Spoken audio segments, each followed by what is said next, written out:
computers now have primary control of critical vehicle functions.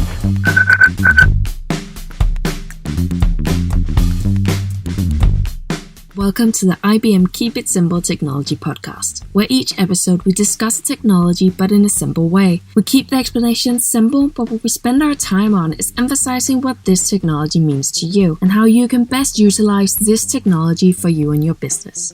Your host, as always, Thomas Anglero.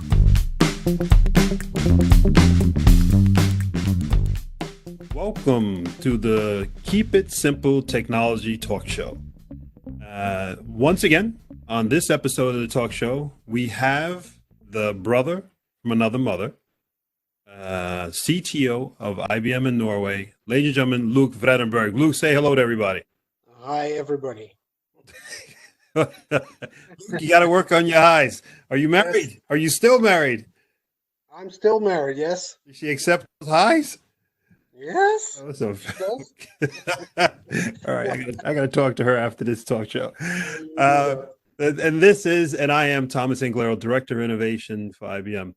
On this episode of our talk show, Luke, I want to focus on, let's look at the facts. Today is Thursday, March 19th, 2020. And people are still working from home, and they'll probably be working from home for some time. And one of the things that I keep hearing from a lot of leaders around is that what the hell is this cloud computing thing, right? So I thought on this Keep It Simple Technology Talk Show, it would be perfect for us to really break down and keep it to some simplicity in what is cloud computing? Where did it come from? What is it? How does it benefit me? And why should I even care, right? And if we could cover all those things, I think this is going to be great for everybody so that when everybody gets back to work, everybody will be more informed. Sounds like a good plan? Yeah, that's fine. Fantastic. Then let's go back to the very beginning. Let me ask you, Luke, what is your definition of cloud computing? I would say it's just another way of consuming, that's a difficult word, but using IT services. So instead of having those services in your own data center or in your own house or place, you actually rent IT-based services from somebody else. And usually it's then it's internet enabled. So you can do this from your web browser and get access to compute, as we call it. So servers that are running your programs. You can get access to data storage, so data, and you can get access to solutions, applications, services that give you functionality that you need to process the data that you have. Let's break all that stuff down because that's technically correct, but now let's keep it even more simple, right? So let's really break all that down. This is what most people hear. So in the very layman, not lame, but layman's terminology, what is a cloud computing? That's nothing but another computer server, correct? Yeah, it's basically you get access to a server which you haven't bought yourself. You're using somebody else's server and are just paying by the hour, basically as a service. So as a service, AAS is something that usually is very much connected to concept of cloud computing. Right. So let's start drawing pictures in people's heads. Initially, everybody had, let's talk about when I said people, companies, they all had their own infrastructure. They had their own PCs and servers, right? And they had it in their closet or their computer room, or if they were a bigger company, they pretty much had it in their basement, right? That's where we all started. And so that is the way IT was hosted. It was hosted locally. That's called locally hosted IT. Yeah. But in the cloud computing world, all that really means is if that's company A we just described, they have this stuff locally. Company B doesn't have the funds, or they don't want, or maybe they don't even have a basement and they don't want to build their own infrastructure, but company A has extra computer space in the basement. So company B can say, hey, can I rent or utilize your computers instead of me buying my own? And that is a form of cloud computing, is it not? Yeah, as long as you then reuse the infrastructure that company A already has. Exactly. If company B says I want to rent space and then put in my own infrastructure in your data center or in your basement, then that's usually a form of outsourcing or outtasking, or you rent space. But in essence, it's still the same thing. So it's Very only cloud computing if you reuse the service from company A and pay by the hour or pay by day or something like that, or even pay by the number of compute cycles or the amount of data that you use on those servers. exactly. And thank you for that clarification because that's really, really important. It's only cloud computing when you are utilizing somebody else's existing services. Correct. That's really important. So, in the very simplest description, cloud computing is just using a server, and on that server is services that you don't own, but that you're renting from someone else. That is probably the simplest description of what cloud computing is. And one of the most important, I think, side effects of this business model is that you only pay for what you use Exactly. rather than paying for the infrastructure and then only utilize it 10 or 15% of the time. And let's spend a little time with that because that's really important. So your company, and I think it is smart, and the trend today, and the reason why cloud computing is talked about all the time, is because it is expensive to buy a new data warehouse infrastructure in your basement from scratch. I mean, that's really capital intensive, right? Mhm. It's a lot cheaper to rent somebody else's server and pay on usage. Exactly what you were talking about. So let's break down what does it mean to pay on usage and compare it to the traditional way. The traditional way, you got to buy. Well, first of all, you have to have a space. That space has to have a proper electricity going into that. So whether you're using the server or not, you're paying that electric bill to keep that thing on. And most likely, you also have to air condition that space and keep it extremely cold. And that's whether or not anybody, let's say, visits your website, you have this running cost that's really expensive. Yeah. In the cloud computing world, you're renting or you're buying access to somebody else's server. And if no one ever goes to your website and the computer's asleep, basically, because nothing's happening, there is no cost, correct? Correct. Okay. Yeah, the only thing you could say is when you actually use the server in that data center owned by company A, you're only paying a part of that investment of storage or data center cooling and all that stuff, the infrastructure that you need to keep the data center running. You're only paying a bite size of that, which is correlated with the amount of usage that you have. So if you only use it for 10 hours, you only pay for 10 hours of cooling for that single server rather than paying for the whole cooling of the whole data center for those 10 hours. Exactly. And when we're talking about paying for it, right? Let's get to your wonderful example of 10 hours. When we're talking about paying for it for 10 hours, it could be incredibly low prices. We're talking about a few cents per CPU cycle. There's all these different agreements, but the costs are incredibly low.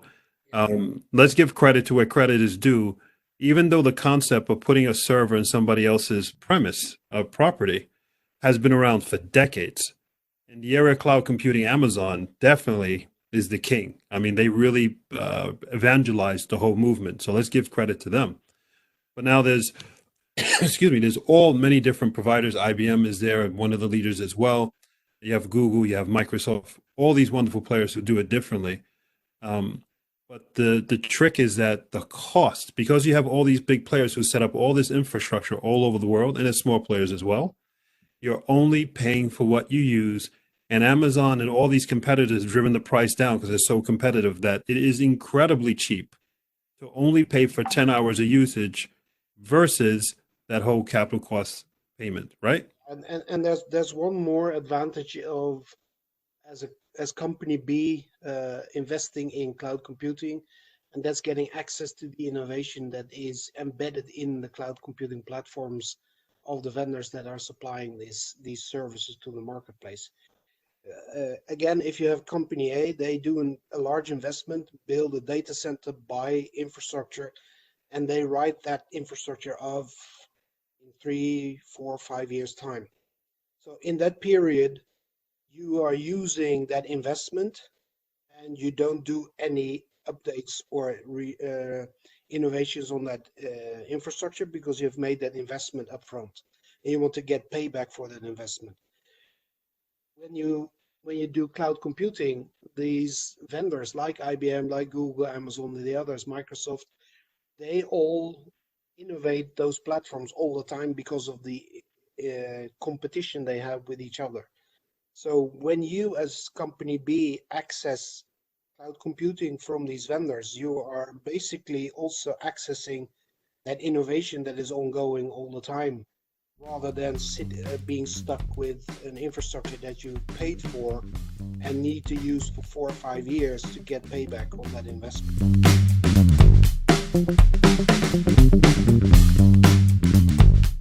Excellent. And let's break that down and keep it simple, because what you're saying is, again, fantastic, Loek. And that is that let's use IBM as an example. When you use IBM's cloud computing platform, and interrupt me if I'm wrong, if you use IBM's cloud computing platform, IBM's platform, if you did it yourself, you just, you have a server, you have a hard drive, and you're happy it's up and running with an internet connection and IP address. Yay. But if you use IBM's cloud computing platform, IBM has invested billions. All the technology is in there. So the server sitting next to your server could be a IoT server with all of IBM's services, APIs, all available to you right next to your server. And so if you want to access that innovation, that technology, those capabilities, it's already there. You don't have to license it. You don't have to get into a contractual agreement. You still have to license the service and stuff like that, but you don't have to install it from scratch. You don't have to be in a basement putting in a DVD like the old days and try to install this stuff yourself. All this stuff is available to you, and usually through a very simple interface where you just sort of check off the boxes of the different services you need that are already built on this cloud computing platform. So you're not only lowering your costs from an infrastructure point of view, but in terms of the access to innovation that you have by checking off a box, it's on orders of magnitude faster, greater for your company. Yeah. Am I right, Loek? Yeah, that's quite correct. And obviously, there's innovation going on the infrastructure side. There's innovation going on the network side. There's innovation going on the middleware side. There's innovation going on the services side, so the functional services, on how you store your data. All those services that are available. And I think that we are up in 170, 180 different services on the IBM cloud now.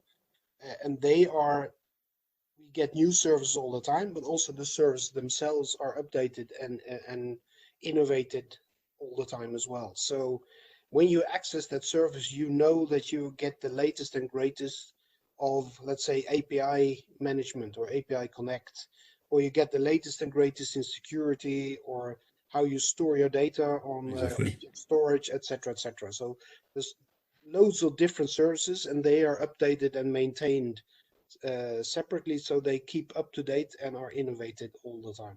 And you nailed it again. And I think this is a point worthy of repeating, and is really, really important, because this is one of the biggest benefits to reason why cloud computing, everybody is going cloud computing, and why you're going cloud computing. And that is because when you put your service or your company accessing somebody else's cloud, like IBM, Microsoft, Google, Amazon, whatever, you're accessing their innovation. It's there and is available to you and your company quickly. I mean, like right now, you have access to this company's decades of innovation. There are billions and billions of dollars of investment immediately, versus the existing model where a lot of companies just have their stuff in their basement and they're going to innovate from that. They can't check off a box and have innovation. You can when you're on somebody's cloud. And I think that's one of the biggest benefits to cloud computing, and why it's not just hype. It actually is the key to quick innovation. And let's say you choose an innovative service that maybe doesn't generate you money. Because you're on a cloud computing platform, you say, hey, we tried that, it didn't work, but there's all these other services you could try. Boom, right? learn fast, fail fast, and move on to something else. Right? And one of the great things is that you get this access to innovation, access to all these fantastic technologies, irrespective if you are a big company that used to have that access because they had lots of money to buy their own data centers and have large teams doing the innovation for them. But now with this cloud computing concept, and you are only paying for what you use, small and medium-sized businesses, and actually it's a large driver for startups because they get access to all this great technology off the bat and for a very low entry fee. So it's in most cases, in basically all the cloud providers already have access to their cloud services for free, so-called freemium way of accessing, Mm-hmm. being able basically to try and buy, to test out services, maybe even create a small solution, and then when you are satisfied with it, you can scale it up. You can start paying for it, for the usage, etc., etc. So it means that it also sparks industry innovation. It sparks new companies being established, Exactly. access to great amount of technologies that were not available 10 years ago. Exactly. And one point I want to hit on now, and you led perfectly to it before we end this episode, is let's look at this scenario, and you're going to see exactly where I'm leading you to. Someone's listening to this episode, and they're in an existing company. They go, these two guys are great. They're not only handsome, but they're also really smart. Okay? I think I gave us a pat on our backs, and and and this person belongs to a company, like you were saying a moment ago, like 10 years ago. They have a company that's made a hardware investment from 20, 30 years ago. So they have an existing basement or infrastructure, and they're going, does this mean that I have to move all my data and my stuff to the cloud? And that investment that I've made, I'm not going to utilize it. What's the cost of that? We're not talking about that, right? So this is leading to the discussion about private clouds, public cloud, hybrid cloud, right? And I think these three terms, and remember, this is the Keep It Simple Technology Talk Show. We want to simplify that so people understand when they hear, about cloud computing, what are these different clouds? And this example of an existing company who has all these servers somewhere, but they want to try cloud computing. I want to make sure that they're not intimidated. So what recommendation would you give to me, the CEO? I have my existing infrastructure, but I want to innovate. I want to try some of these new services. What are my options, Luke? So always, I think the move to cloud, or the journey to cloud, as we call it in IBM, it only makes sense if it makes business sense for you as a company. So when you have made a recent investment in your own data center in technology, in hardware, for example, then obviously you want to stick with that investment and get the payback for that investment. At Yep. the same time, you want to get access to the innovation. You want to build new solutions, maybe on in a different way, what we call a cloud native, with microservices, which is a term of basically creating very small pieces of function that can be put together and become an application or a system. You can do both, and you can connect them to each other. So when So you have hold on a second before you confuse everything. Hold on, Luke, because I know where you're going. So what you just told me in simpler terms is I can keep my existing infrastructure, my existing investment. I don't have to shut anything off, and I could connect it to a cloud computing provider, correct? Yep. And they could work together in symbiosis, right? In harmony Yes. and complement each other, correct? Yes, and at the same time, when it makes sense for you, you can start moving workloads that you have in your own data center and move them over to the cloud when it's technological possible, when it makes sense from a business perspective for you, etc., etc. So you can basically define yourself when you want to be in your own data center, when it makes sense to keep, for example, because of regulation, you don't want to move your data out of your data center or something like that. But at the same time, you can other workloads. You can say, well, it's much better served running them on the cloud because then we can start innovating faster with those solutions. And So that is a decision that you can make yourself, and no one size fits. Also, it's different from company to company, and exactly. that's why we in IBM subscribe to the idea of a hybrid multi-cloud, where you can do on-premise your own data center, combined with private clouds and combined with public cloud. At the same time, you should be able to choose from which vendor you want to buy what services, and basically decide that over time. So you can change your mind. You can buy service from IBM 1 year and then move to Google the next year and back again when it makes business sense for you. And we have created an architecture that allows you to do that.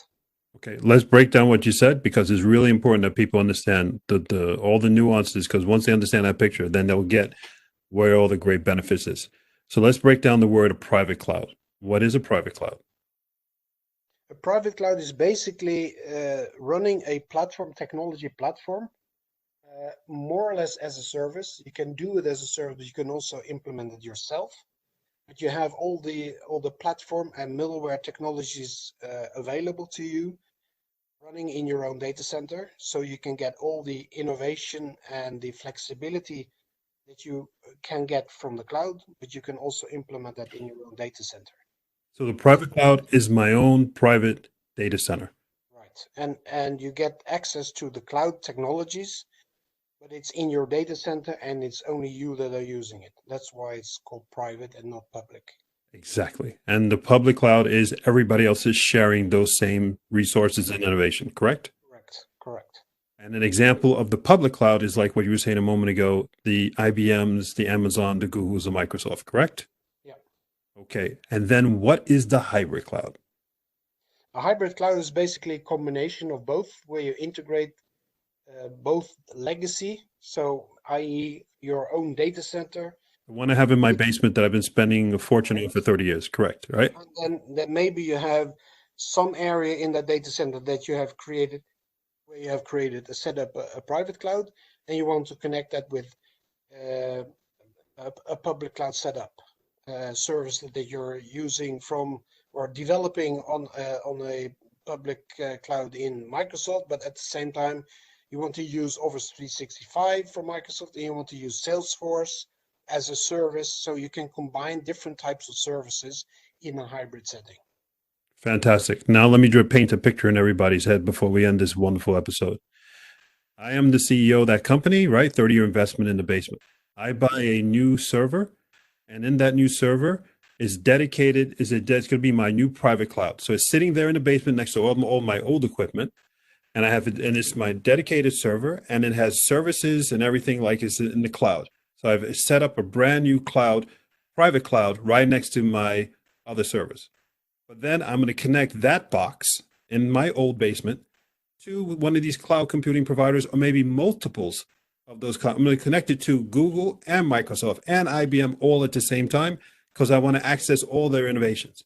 So in that example, we have my private cloud, which is my new server I just set up in my old basement, connected to the public cloud, which is all the different providers. And because I've connected both of them together, I've also made a hybrid cloud, correct? A hybrid, and what we make the decision between hybrid and multi. Hybrid is basically where do you run your application or your data, and a multi means basically who is running it for you. Is it Microsoft? Is it IBM? Is it Google? Exactly. So in actuality, none of this is really, it's a bit confusing, but I hope we explained it in a simple way that you understand at the lowest level, we're just talking about servers that are placed different places around the world, hosted by different wonderful providers who give you access to their innovation. And by accessing their innovation, you're able to benefit your company, increase your innovation, time to market, and also when things come back to normal from these difficult times we're in now, all these providers, especially IBM, are there willing to help your company to get back on your feet and excel into the future. Any last words you want to say to the wonderful audience, Luke? Oh, I think if you look at what we are experiencing now in this Corona age, the fact that we're all working from home basically shows the value of cloud computing, because cloud computing makes it possible for us to sit at home and do the same stuff as what we were doing at our office. Exactly. Ladies and gentlemen, thank you for your time. Once again, if you want to reach out to us, you could contact Loek Vredenberg is his last name. He is the Flying Dutchman. He looks like me and doesn't look like me, but that's an inside joke. And my name is Thomas Anglero, and we are so happy that you spent the time with us. We look forward to hopefully enlighten you in the next episode. And until then, stay safe, stay healthy, and all love. Take care. Speak to you again later, Luke. Take care. Bye-bye. Bye.